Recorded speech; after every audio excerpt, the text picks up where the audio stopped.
All right, I'm out here sharing what I think is a great discovery in math, that the base 10 version of pi is wrong, and that this 360-degree diagram proves it. The math that emerges from this diagram, this huge mural that I've created, 5 sheets of plywood, you can see there's a pattern there. There's a whole bunch of circles.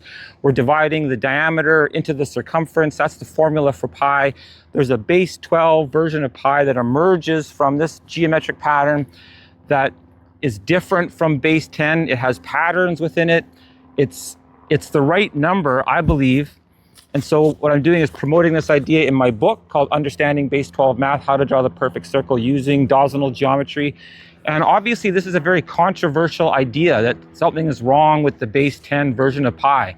And I'll say that that number is correct within the parameters of how it was calculated. It's not like any of those digits are wrong, but the entire model is a little bit of a wrong model. And so I just made a few videos about that already.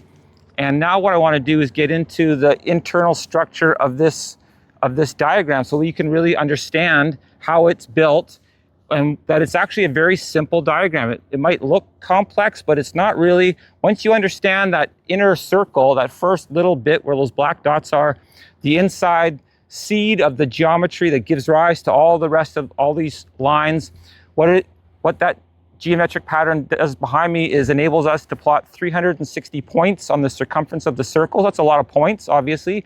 So it's a big diagram. And as you go out, the degree lines get divided up. And it was a surprise to me to find out that there actually is no pattern or geometric pattern that does that right now in base 10. I sort of assumed there was, but never really thought about it very much. But when I started looking, I realized there isn't one. And then I created it from the geometric discoveries that I had been making within my explorations of base 12 geometry on the base 12 Cartesian plane. So that's the secret. It's not a secret. I'm telling everybody, you have to do your math on the base 12 Cartesian plane. So the difference between base 10 and base 12 on the Cartesian plane is that the length of 1 is divided into tenths or twelfths instead of tenths.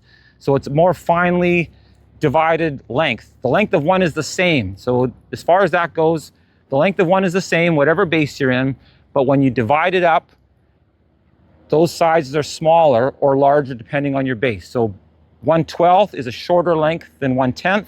So what I'm going to do now in the next few videos is just introduce you to the geometry that emerges from this pattern, and you'll be able to see that it's not a very difficult pattern. Just follow me now, and we're going to discover that there is a base 12 version of pi that's better than base 10.